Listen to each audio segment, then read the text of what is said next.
Vindication! Emu has defeated Luffy. Thank God. Well, at the very least, he's nearly defeated him, spit on him, called him silly names, and unleashed hell upon all of Elbaph. And I'm absolutely here for it. As you know, if you followed my take on everything Emu going on, we kind of really needed this moment to happen. We needed a major big dog moment from Emu to actually create some stakes, and we finally got it. He's been matched up too closely to Luffy and Loki for my comfort so far, but it's very clear that my dog has been holding back. Also, as you can tell, I'm back in my studio in Japan. If you're thinking you look like Manu, well, that's correct. I just literally got out of the plane of like a 13-hour flight from Germany.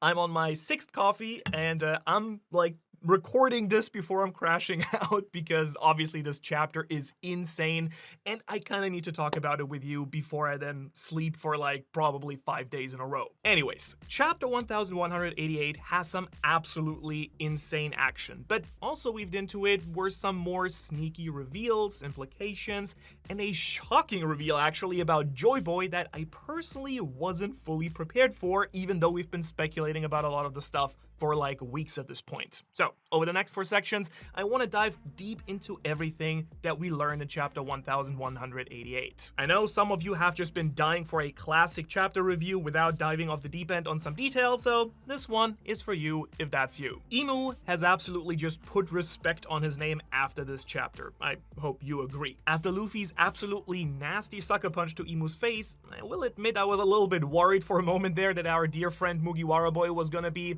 an actual close match for Emu, the supposed final villain of the series right now on Elbaph early on into the Final Saga. But I do think that calling him Mugiwara Boy is kind of accurate because by the end of the chapter, Emu's really gone full crocodile, impaling Luffy and waving him around for everyone to see. Let's go. And honestly, ever since the arrival on Wano and facing off with Kaido for the first time, or maybe even more than that, and that's about the quickest sit down little bro moment that I've ever seen in the series, at least for Luffy. Now, admittedly, he curb stomped Bellamy so badly twice, it'll never truly get worse than that moment for that poor guy, though Emu is kinda gunning for it right now. He's absolutely humiliated Luffy, I personally feel, hitting him with the classic Kaido, "You could never be the real Joyboy" for a second time, kinda rough for Luffy. And I mean, the way that he's doing it is truly unruly. I'm too tired, that's too much of a tongue twister. Almost as twisty as Emu's own punches. What is going on? Like, we've seen old Weapon Master Emu sling a few blades at Loki and also at Luffy at this point, but were you prepared for him to just whip out an absolutely monstrous Gear 4 Snakeman-like punch? I'm not crazy here, right? Emu uses his Omen Flames to replicate the Python punch that can just like break logic and bend at this like unreasonable angle. So I must kind of ask Mr. Mu here, where did you learn Ball? Like, did Rayleigh train you on an island of animals, or are you mimicking that Hellflame Serpent I'm pretty sure you're hiding in your basement?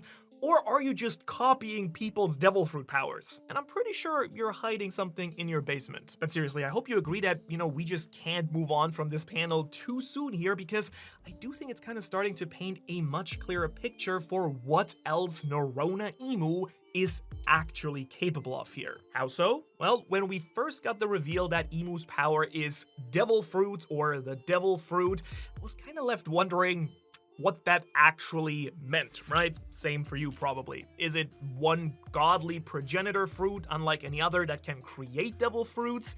Did it mean that he has the power of all other devil fruits? Or, as I pitched in one of my videos back then, does Emu have this ultimate goal and power of reabsorbing multiple fruits using their powers for himself? And I'm kind of beginning to actually lean towards that second option here, which is that Emu can use his fruit to mimic the abilities of other devil fruits, right? That seems to be what's going on here. We've seen him use like a couple of abilities that we have seen before in different ways used by different people. His little Omen Flames remind me of the homies, right? Big Mom stuff, as do the giant buildings and trees starting to sing sweet nothings upon his arrival. Then they started homing and tracking like Vanderdecken's Mark fruit, homing in on like whatever target Emu assigns them to. It's actually even more powerful than that since he's just aiming, not making physical contact with the target itself. Not to mention, his other powers vaguely mimic many other fruits that we've seen in the story before. Changing in scale and size, Deka Deka no Mi. Using circles to manipulate space, Ope Ope no Mi. A forced contract between a user and a victim, Hobby Hobby no Mi, or I guess even the Kage Kage no Mi. Like, insane, dark, flamey regeneration kind of feels like an abyss evil version of the Phoenix fruit if you're asking me. And now, seeing Imu bend and break his flamey arm into a Gum Gum Punch, it kind of thinks at this point that Mu is a little bit of a copycat, if not the culmination of all fruit's powers itself, which, would be even more insane. And I'm just kind of more curious here about whether Imu is copying Joyboy's punch or Luffy's punch at this point. It's very oddly specific and definitely kind of feels like a personal jab at Luffy, pun intended here, sort of like an anything you can do, I can do better, like Katakuri moment. My gut's kind of telling me it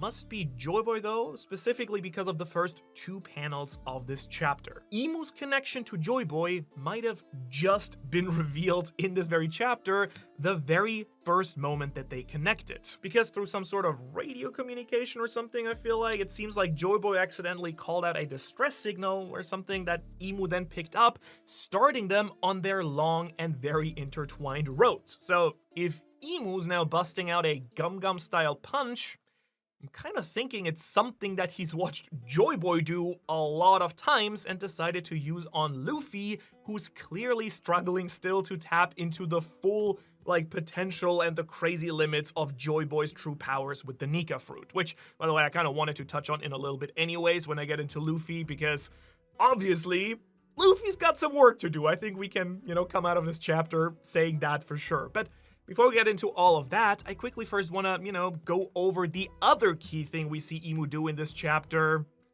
That crazy Void Sword. A blade that has the very easy to miss side effect of draining life from the surrounding area, as we see trees and the Atom Tree branches themselves beginning to wilt away as it's being created and used. Boy, Luffy, you gotta be careful, man. Don't get stabbed by that thing. Oh, too late. Right, I forgot. You're probably screwed, honestly. Or with my luck, you'll get right back up next chapter like nothing happened, unlocking some crazy new power. I don't know. But I want to focus on this new blade here because a lot of focus was put on Imu, taking the blade out of his spooky eldritch halo with the eyes and then piercing Luffy with a blade named in alignment with the Void Sentry.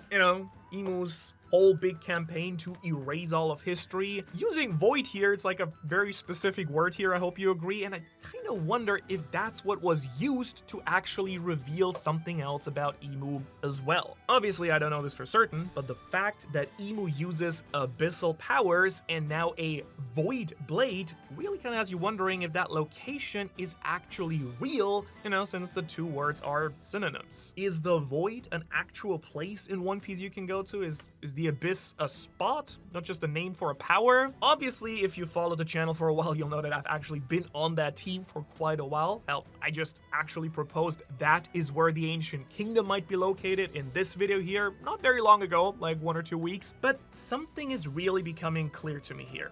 These blades that Imu just randomly keeps yanking out of nowhere from his little evil hammer space, are these his weapons? It's kind of giving you crazy Gilgamesh vibes from Fate Night Stay, the guy who just summons infinite weapons basically.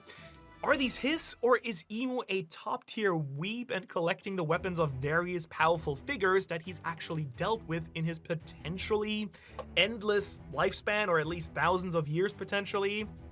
If you're asking me, I kind of have a feeling that he might have been stealing them, personally. But I did want to acknowledge a cool idea I saw floating around somewhere on the internet, which is that the Void Sword does look a lot like one of the 20 swords in front of the empty throne. Cool idea that he can maybe summon all of these and they all have different powers and that's why they were dedicated to the throne. Personally, I still think that's more of a generic sword thing than a direct connection here. The shape of this cutlass and its guard also perfectly match up with Roger's Blade Ace actually, but I don't think that means it is necessary necessarily the exact same sort. I think it's just a very classic depiction of a cutlass and may even just straight up have been Joyboy's blade for all we know. I don't know, like it feels more like Imu's weapons are literally or just based on various powerful weapons that others have used throughout history. The Void Sword might have belonged to Joyboy. The spear that he uses at some point feels like it may have belonged to Nika, who we see depicted with a spear, and maybe all these other weapons he's used belong to some of the other gods, like the Nemesis Blade, Gram, Stigma. Whether or not there are blades covered in abyssal energy or made of it, or if they're just the 19 or 20 swords stabbed in front of the empty throne and they all have like special powers, I think they will be revealed to have some deeper connection to figures that we've been learning about a lot recently, names that, you know, Oda has just kind of dropped on us and then immediately moved on, like Dozan, Zaza, etc. Do we know anything else about Dozan? Like, who was Dozan? That name just got dropped and then nothing. Ugh. Need to cool down and restock on coffee. You wanna know what's really crazy though to me? Imu's throwing these blades out left and right, and it's pretty much painting the end of our Straw Hat crew, kind of as I've been hoping. Sure, they're not down for the count yet, but if Luffy, by far the strongest of them, getting stomped like this, it really won't matter if Sanji and Zoro win their little fights against Killing Him in Summer. Loki and Luffy lost. Or maybe Imu's gonna call his boys back before Sanji and Zoro can resolve their fights and their captain lost. Which then kind of raises the question, I think, did they actually lose? Or is this just what we're supposed to believe here? Like, I'm sure that we'll get 1 or 2 more chapters of them struggling, but it does definitely feel like the Elbaph climax is coming to a close and Luffy's gonna just barely survive here, something that has happened a lot pre-time skip, but hasn't really happened that often since. You know? Just like Sabaody all over again, like I've been hoping. Because I've been pulling for a long time that we needed the crew to really have a big loss here. After all, the raid was supposed to fail, but then it didn't, and the crew escaped Eket Island fairly easily despite already kind of being outmatched there, so thank goodness that Imu's finally here showing the true darkness of the world to our merry band of misfits, because it's clear that they still need to become way stronger. They need to train, and specifically, even though I was least worried about him, now it's kind of clear that Luffy needs to get the most stronger. Is that English? Probably not, but you get the idea. Might actually make a whole video on that Tuesday. Stay tuned for that. How much stronger, though, are we actually talking? Well, at the very least, I'm not sure how you feel about it, but I would say, at the very least right now, Luffy needs to become stronger or as strong as Shanks, it seems, which just feels very far away still at this point, because Imu was pretty cut and dry that this is not even close to Joyboy's true power. Luffy's nowhere near his former buddy Joyboy's mighty god power, and I'm very excited now to see just how much more One Piece that means we're getting in the future, because, like, at least to me, Oda is saying, oh, you think that Luffy has reached his peak like he declared in Wano? Nuh-uh. He has so much left to learn, and that means more One Piece and more power-ups for me and for you, and I think that's kind of fun to think about. Luffy's gonna have some real trouble unlocking that new power too, the forbidden strength deep down somewhere in his weird rubbery body that still kind of hasn't been properly explained why he has that. He'll need to achieve the heights of the mighty Joyboy at the very least, and Lord knows what that means. More forms of Gear 5? Gear 6, his own version of Omen, greater hockey, like something completely different, all of the above maybe? Yeah, probably all of the above if I'm gonna be real with you. That's kind of what it feels like, that Luffy needs upgrades in literally every single department, because the way that Imu talks about him kind of sounds like Joyboy is that guy, the one who pretty much shouldn't have lost during the Void Century in that conflict, which really, once again, which has happened a lot in like the last couple of chapters, makes me wonder, Joyboy, who really were you? No, like, seriously, man, who are you? Who are you? Are you Luffy's like great grandpappy? Are you Luffy himself from the future? Like, why are you literally the spitting image of Luffy in all the silhouettes that we've been seeing? We finally get to see part of his skin, his face, and it just feels like he's the perfect match to Luffy. Young Roger, like he looked vaguely Luffy adjacent, but more like an older brother, not the exact same guy. But Joyboy though, I kind of get it now. I don't really think that everyone's completely senile for, I don't think that everyone's completely senile for like saying that Luffy looks a lot like Joyboy, because Joyboy and Luffy are nearly identical, bearing what, like the face scar under the eye? I don't think it's super nuts at this point to question if Luffy is literally Joyboy from the past, or if there's some deeper Monkey Clan connection here, or if Luffy is a clone of Joyboy, or he has like a Natsu Zeref situation and it's like his ancient like brother, twin brother, like, or secret third option, the inherited will thing. And like, I know one of you is gonna say the scar thing, right? And I'll circle back to that. Let's just focus on the will stuff for just a moment, because I think that's very interesting too. Oh, and of course, what do I even mean by that, right? Well, when it comes to inherited will in One Piece, right? We've been knowing folks get it. Joyboy, Roger, and Luffy all have one single will that they've passed on and inherited, right? That seems, and that might in some way influence their designs. I get, like, I don't love it, but you can't deny that there is something to this here. Kind of wonder if in One Piece that one's will might just be tied to your soul, and if their soul is tied to the body, similar wills might influence the actual physical shape of certain characters. Maybe, but it's probably more just a symbolic way of Oda showing us who the main slice is, right? Joyboy looks a little bit like Roger, who looks a little bit like Luffy. My goofy guys with their big old smiles. Again, unless Joyboy is Luffy. I kind of gotta say I've always been hit or miss on this specific theory, which has been around for a long time. I've done like a Luffy time travel video like 3 or 4 years ago, and then one again recently revisiting the idea, and it's obviously one that's been floating around the space for a long time in various shapes and forms, right?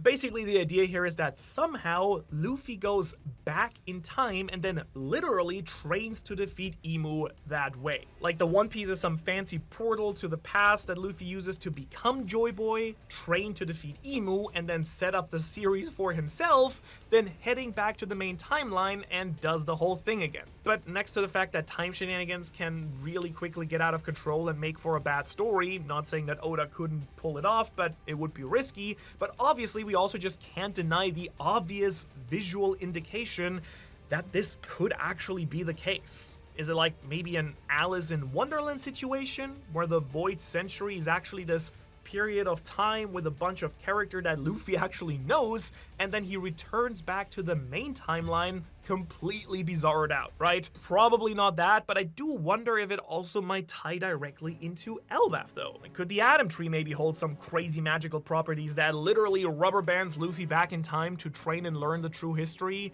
truly pushing the boundaries of what his fruit can do, stretching time? I would be here for it depending how Oda pulls it off, but I also must admit that there's no current indication really that the Atom Tree or Elbaph would have this type of power, but I'll still be holding out. Timing-wise though, I kind of feel like if Luffy would actually turn out to just be Joyboy, this reveal would come much later probably, like way closer to his clash for the One Piece itself, towards the ending of the story. And if you're wondering, the reason that I'm so hung up on it though is that this is now twice in a couple of weeks only that Oda has played and teased something along these lines. Because obviously the first page of chapter 1188 is just a key example, but just last week, as of this video being posted, Oda made a comment about it in the volume 115 SBS. By the way, let me quickly grab it. I just bought it at the airport when I landed in Tokyo. First thing you gotta do when you're in Japan is get the new One Piece volume, which came out this week. Also, like, just saying, I read through it again in Japanese, and like, the last panel just goes so hard in print. It's like not even funny, like the emo reveal. Anyways, in the SBS in the question corner in this volume, one of the many questions was playing on how Urara Tanako, the voice actress for Joyboy, is the original person who voiced Luffy in the first animated original video animation for One Piece, which was then doubled down on when it was revealed that Erika Schroeder, the 4Kids dub voice actress for Luffy, is playing Joyboy in the dub. Now, when asked about it, Oda stated that he made the request for the actress to be Miss Takano, and I kind of think then that energy was matched by the dub casting to do a similar thing for the English version as well. Now, what's really important here is that Oda's kind of directly teasing us, the reader, going like, now, I wonder why exactly I said that she would be perfect for this role, wink wink, and thus, you just can't blame me for being at least curious if they are, in fact, one and the same, whether this would be time travel or not. Luffy maybe changes his voice a little bit when he goes back in time undercover as Joyboy to then learn how to defeat Imu, who just impaled him on Elbaph, and by that crazy little twist of fate, he then become the Joyboy. That's why everyone and their mom seems to recognize Luffy as Joyboy. It's kind of like when you watch a movie with an older actor in it, and then you go and see them in their earliest movies. You know what I'm talking about? But wait, I hear you saying that as if I'm like an oblivious car ready to isekai you into another world. This cannot work, for you see, good Mr. Manu, Joyboy's face is in chapter 1188, and it appears to be missing Luffy's iconic eye scar. And I do agree, quite frankly, this is a pretty big issue with this idea, and one of the key reasons I think that this is probably not the direction that Oda actually is going to take things in.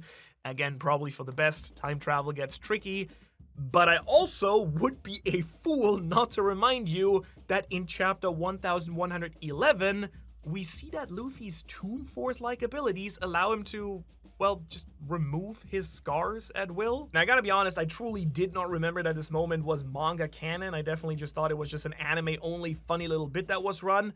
But no, it turns out that after Mercury roars at Dory, Broggy, and Luffy, Luffy's scars go flying off, and then we can see him putting them back onto his body. So there is, in fact, at the very least, a precedent for Luffy removing his scars with his abilities, and this would technically allow him to assume that role of Joyboy without being a one-to-one match to himself. I do also think that there's an important note here to acknowledge that Luffy just has been infamous to rock a very poor disguise before. We see him do it pretty much anytime he's trying to go undercover sneakily. Lucy, like his poor attempt at a disguise during the raid on Onigashima. I mean, seriously, it's arguably the joke that he likes to run the most. You're telling me you can't see a world where he just removes one of his scars and then goes, ha, perfect, I look nothing like Luffy. I am now Joyboy. Who's gonna find out? I at the very least can absolutely, this is dangerous. Too much caffeine and too much sleep deprivation and too much hype of the chapter going on here. I can absolutely see Oda running that stupid joke and it ultimately being one of the biggest moments and reveals in the entire series. It would be a very Oda thing to do. Also, really thinking about it too, if this is what Oda does or something like it, which again, I kind of hope that he does not, but it still could also be used to explain Emeth's random awakening 200 years ago, because we do know that Emeth responds to the drums of liberation. It's kind of what gets him going. So what if on his journey forward back into the present, Luffy accidentally misses his destination by a couple hundred years and Luffy activates Gear 5 in order to move forward, and that's what woke up Emeth the first time. And since I really want to do this idea as much justice as I can also see the world where, like, this explains Imu's comments about Luffy too. He calls him Joyboy and kind of takes it back, but what if Imu's right? This is Joyboy, but kind of not yet. Imu may also be too early in his statement because this is Luffy before he ever became Joyboy, and if Luffy's gonna head back in time and then back to the present, Imu may incidentally be foreshadowing the actual truth, and that would be kind of very freaky because that would mean that the Void Century flashback would actually be canonically and chronologically happening after Elbaph, and then chronologically we go back in time, and Imu is just very much aware that Luffy's gonna, like, jump back in time and then come back. Like, is that again, that's why the time shenanigans, they can be fun, but they kind of, like, break your mind a little bit. It could also be a situation, like, it kind of would imply that Imu knows that Joyboy got born in this era, then travels back, then comes basically back here, So that would mean that Imu might have been waiting for Luffy specifically. You know how it kind of like breaks your brain a little bit. If Luffy's heading back in time, then back to the present, Imu may incidentally be foreshadowing the actual truth here, because Luffy will then become Joyboy, return with that crazy power-up that Imu is actually expecting, and something like this, weirdly enough, actually happens with Magic the Gathering 2 with the Time Mage Teferi, and it's like a plot cycle. I personally really enjoyed it. Oh, also, if you didn't know, sponsored by myself, I have a Magic the Gathering channel too. It's called Monocrypt, and I explore all of those cards, characters, and arc stories. There's some villains like Yawgmoth, who perfectly parallels Imu, ancient lost civilizations like the Great Kingdom, and all the One Piece stuff that you love and value so much about the story. But anyways, little self-sponsor segment over, back to the main point. Is Luffy Joyboy? I think for now, just to move on, because there's still some crazy stuff in this chapter, I will say, I don't know, honestly, it's very complicated. I have a whole video on it for a reason. But regardless, we do know that Joyboy's ceiling is obviously much higher than Luffy's is currently, and Luffy will have to close that gap now, honestly. Just what is he gonna be capable of? Can he bend time like a rubber band, what we mentioned earlier? Can he transform himself into a massive, like, celestial dragon? Does he have his own specific form of omen that can gear 5-ify his whole crew? I don't know. We'll have to wait and see. But what I do know is that now Luffy himself can truly become whatever his heart desires. We ought to talk about that next, because probably the absolute craziest thing somehow we actually see in this chapter in 1188 is GOMU no Majin. At least assuming currently as of writing of this video that this is the name of the power in English too, since it's being translated differently sometimes, but in Japanese, the word Majin fits for a lot of these things. Demon god, demon spirit, genie, right? They all share that same word in Japanese, because obviously Luffy here is a genie. And I'm guessing the proper English translation will probably be something like, I gotta put this somewhere else.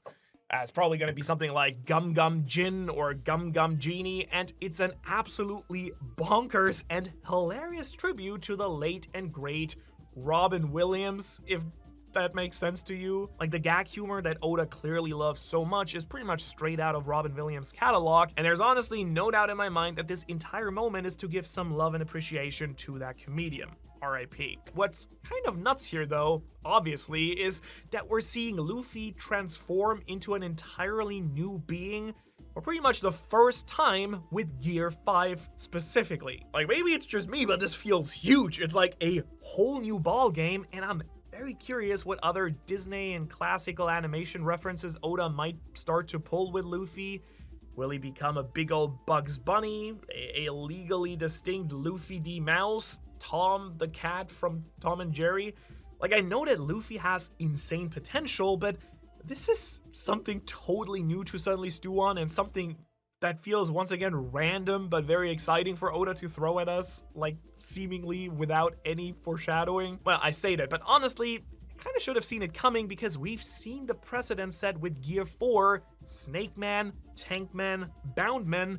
They're all hints towards Luffy's desire to take on a new shape in order to defeat his enemies, just adapting to the situation. So maybe we will see a variant set of forms for Gear 5 as well, like we did for Gear 4, but they will really take it seriously. Gear 5 Tankman, but is Luffy like an actual tank shooting missiles? That'd be kind of hype. Or maybe we'll see Luffy embody some of the mythical creatures and forms that he references, right? Like Sun Wukong mode Luffy, Hanuman Luffy. Like, these two demonic godly monkey kings are key characters that have influenced the story heavily, and as you might know, I have like some ancient videos about like some Sun Wukong Hanuman Luffy on the channel too. Like, that was like a speculation that was going around before we ever got the Gear 5 reveal, basically, but this might be a version of Gear 5, and honestly, it might still hold true.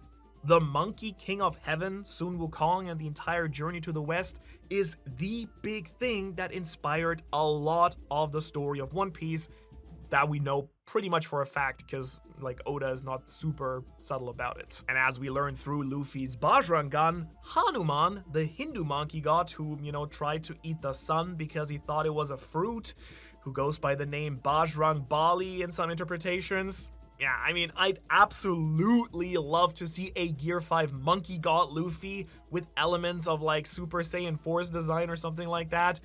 These would be super obvious plays for Oda to make, but we might also even see something crazier, something that this chapter has me thinking about a lot. Could we actually see Rock Luffy? Oh, right. Okay, so in case you're unaware, Red Rock, Luffy's fiery giant punch that he unleashes on Wano, is named after this giant mythical bird from Middle Eastern mythology and tradition. I'd love to see Luffy become a big bird and start pecking and blasting wind blasts at Imu. Now, I bring this one up specifically because I actually have been working in the background on the various myths and stories that Oda has been using to inspire One Piece. Maybe a little bit too much. I know some of you are getting tired of it. I'm just having a blast with it. So apologies if, you're tired of mythology. But I will say that this time, something feels a little bit special here. Just a little bit different because there's a story that I do want to dig into more that connects to The Rock, Joyboy, Roger's Big Egg, and a bunch of other stuff as well. No, not that, not The Rock, like the red, yeah, the bird. Have you ever heard of the name Sinbad? Yeah? That's right. I think that there's actually a lot to dig in with the Arabian Nights, and now that we're seeing a Genie Luffy, I personally think we should dig into it a little bit more. If that's something you'd be interested in seeing, let me know. I'm like a little bit apprehensive to make like a whole Arabian Night Luffy parallel thing video, but put it in the comment. Like put what is a good emoji? Put a Is there a magic lamp? Ooh, there's a genie emoji. All right, if you want to see this video, put a genie emoji in the comments. And if there's enough people, I will make it. I think it's really fun, but again, don't have to do it. Anyways, just to quickly give you the gist here, I do wonder if Joyboy is connected at all to Sinbad the Sailor, since it seems like this genie mode specifically is a very intentional foreshadowing of some kind. Luffy activating a genie form of all things feels so random, and I do not think that Oda would do it as just a random bid without any reason here. So I do wonder if Luffy is seeing Imu and his response of becoming a genie is because that's how he views a demonic god figure. Would that mean that Imu is also some type of genie? That would at least explain some of his crazy wish granting, like do anything powers. Again, if there are enough genie emojis in the comments, I'll look into it and, make that video analyzing all the parallels, a lot of cool stuff. But until then, we've also now, of course, got to talk about yet another insane moment from chapter 1188, because the Straw Hat stocks are rising. I just know that some of you are going to have given me flack for my previous video talking about the Straw Hat power scaling and then putting Jinbei above Sanji, but come on, man. It's like Oda heard me and said, yeah, I'll make it clear for you right away, because the former warlord Goat threw a palm strike and the Omen Blast and made him look weak as hell. I just can't get over Loki being so salty and calling Jinbei a show-off. Put respect on my Straw Hat's helmsman's name, man. Like, I'm very glad that Ragnar is fanboying over Jinbei the way that I do. He's really cool, man. I also love that in the middle of clashing with literal Satan, Luffy also just hollered over to sing Jinbei's praise here. It's just an absolutely wild moment that caught me really off guard when I read the chapter and just really cracked me up too. But surprisingly enough, Imu also seems to take his eyes off the fight and call out one of the Straw Hats specifically. Brook? Like, surely I'm not the only one truly surprised to see Imu recognize Brook. I know that Imu was there during the moment Brook was cut down by Shuri, but I just assumed he would have forgotten about Brook.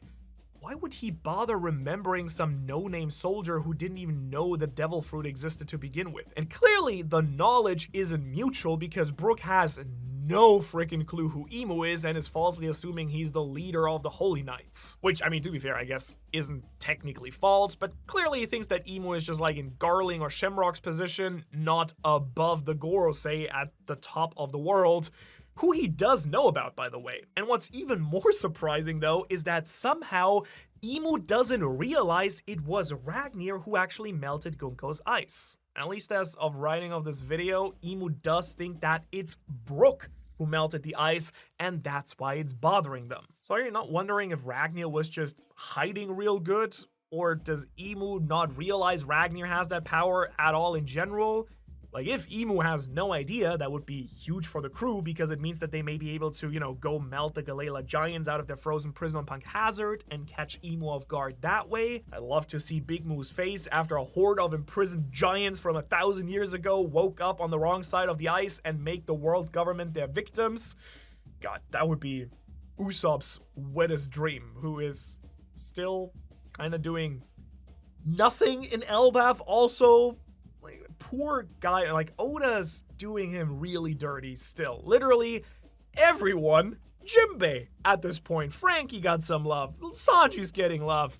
Everyone but Usopp is getting the spotlight. I'm really still somehow holding out for some big Usopp moment any second now, but until we get something, I'm just gonna wonder what's gonna happen with the wings of the Pirate King, Zoro and Sanji. Like, they're both responsible for dealing with Super Summers and killing him, and I'm not entirely certain it's gonna go very well for either of them as well, because I really feel like both of them need to improve their skills, strength, and most importantly, of course, their Conqueror's Haki in order to defeat the Omen-boosted Holy Knights.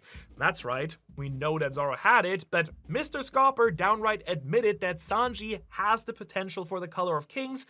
He just needs to kind of frankly get over himself a little bit. And if you want to see what that might look like, how I think it'll play out, and what Sanji might do once he'll get a hold of that sick black and red lightning, you can check this video right here where I break down all of that. Otherwise, thanks so much for watching. Thanks so much to all of our Patreons. Good being back in Japan. Thanks for sticking with me. I thought I would be super tired in this video, but turns out I was just giga-caffeinated. And yeah, let me know if you like a more traditional chapter review like this, more than like honing in on some specific aspect of the chapter. It always, like, I'm a little bit unsure because obviously we cover the official on Sundays, so, you know, I'm always a little bit late when everyone has already put their videos out. But if you guys enjoy these broader ones, I'm happy to do more of them. Anyways, see you then. Have a great week.